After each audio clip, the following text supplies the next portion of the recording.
Hello, everybody. I'm Nikolay Volf. We're presenting Gear.exe to you.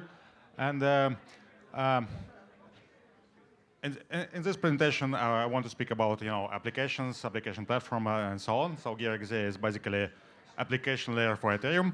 And yeah, and in this company, I was working on Ethereum. I was working at Polkadot. Now I'm working for Gear mostly.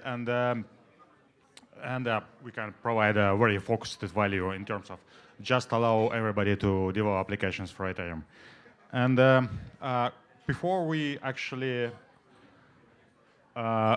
begin, we need to ask ourselves what would be a great application for platform actually.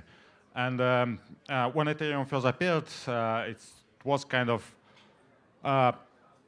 was it a good application platform? Probably not. You can barely program it. But what people jumped at it and developed a lot of protocols on top of it, developed a lot of things that could compose with each other. It's because of basically Ethereum decentralized and permissionless values that it brought in the world, and people just they were needed it, right? And this is why that back then, like almost 10 years ago, a lot of people jumped on Ethereum, and since then, a lot of values look on Ethereum, and Ethereum just rise. And this is actually one of the first things that a good application platform, that constitutes a good application platform. And but as the time moves forward, it's probably not enough, right? So if we think about application platform, what should it also have on top of this decentralized and permissionless values? Probably you should have like a minimum latency, and you can think of latency as basically, just in simple terms, you press a button and you see results of your actions in the ledger, or other users can see results of your action. So the less latency you have, the more power your application platform has. And then, as time moves forward, the more and more applications need to go on chain, right? So your application platform, or whatever platform you have, must also able to accommodate them. So it has to have like a lot of amounts of compute, and it also have to be quite cheap, because like you have like millions of users coming on. Not all of them like crypto whales. They can spend like $100 on token swaps every day. Probably most of these millions users are not like that. And yeah, and you also should be cheap. And one of the further things that we currently thinking ahead of what we are doing is, I would call it like future-proofness. So the ability of application, once you deploy it, then as the time goes on and goes on, it should be able to improve its performance as the hardware improves, actual hardware that it runs on.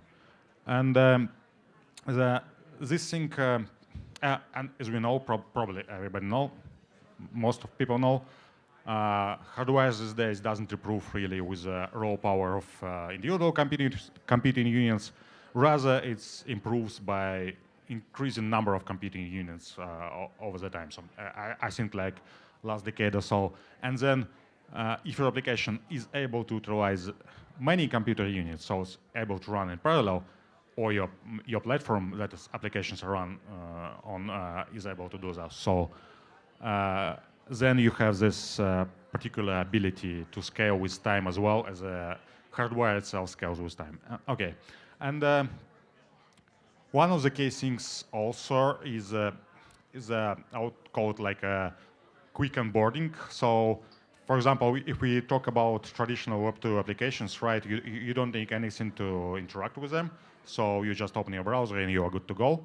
You are, on Facebook or whatever, on Twitter.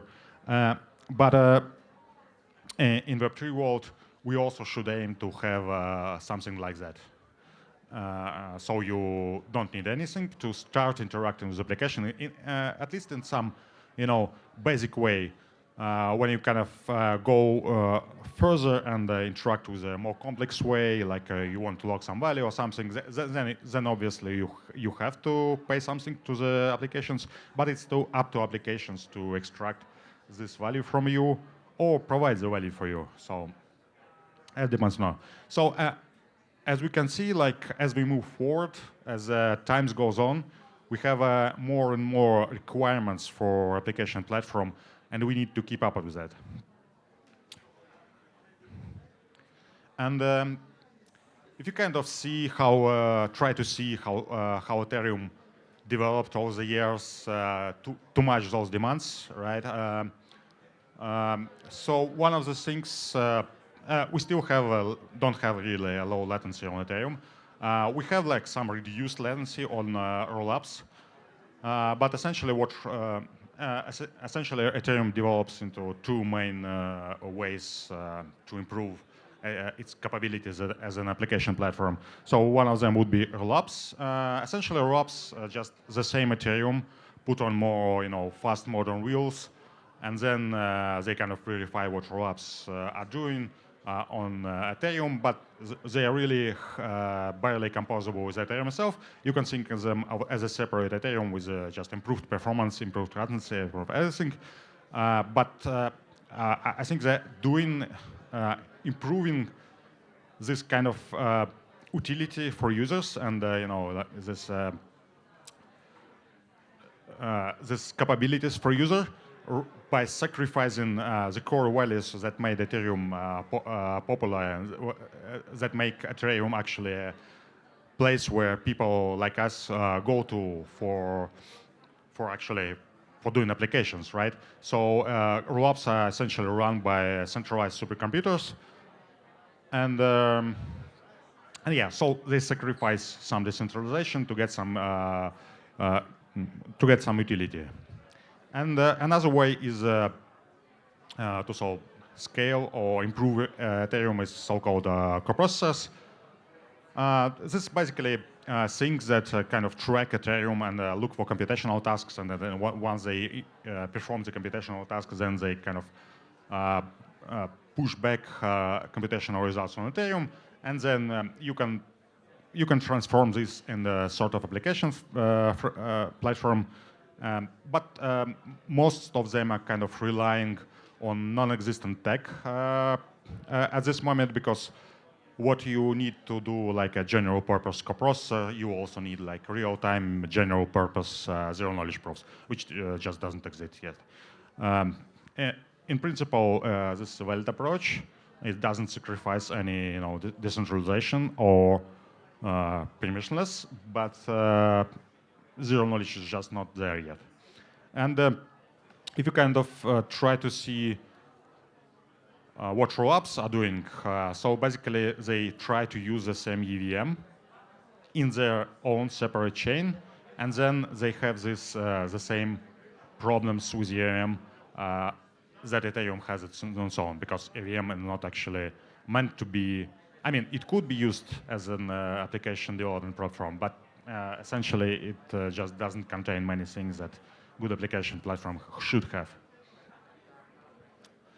And as the times also passes, a lot of competitors arise for Ethereum. So we have like Solana, for example, which basically the same as rollups. Actually, you can think of Solana as just an Ethereum rollup that is like a decentralized, centralized supercomputer. Because there are only so much nodes for Solana, and it's like very demanding to spawn your own node. And then it's as the same as with rollups. They kind of sacrifice a lot of values that brought us here, right? And then they provide some additional utility by sacrificing those values, so cutting corners. And then we have also guys like Avalanche, Mega SSO. So they basically take EVM and let everything run in EVM, but also try to push EVM as hard as possible, but also sacrificing centralization, decentralization, and so values, and try to spawn their own network. So also there are more honest competitors with Polkadot near. Down, they built everything completely from ground up, and this is a valid approach. So we kind of try to see what hard and easy ways to kind of establish application platform on and what paths could we take. So for example, it's quite easy now to make your own separate new layer 1 chain. Because as I was mentioning, I was working in Polkadot, and as a part of what we were doing is basically a Substrate and Polkadot SDK framework. And with this, you can launch your own chains that will support EVMs, that can run anything on that Ethereum has, just in your own separate chain, and just you are 30 minutes away from that. And it's also will be quite cheap because you can cost can be just zero, just the cost of your hardware, and these things are quite easy. But what is hard is to make something you launched be composable with actual value, with actual users that, for example, Ethereum has. And this is why people who launch their own networks, so for example, like Near, first thing they do after launching their layer 1, they just, oh, now we need to make a bridge to Ethereum probably because nothing is happening. And these things are hard.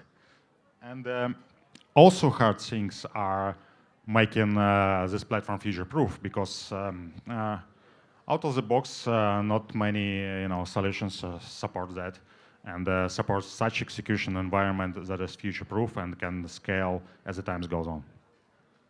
And to provide great UI also it's a complex task because it involves engineering on the chain side.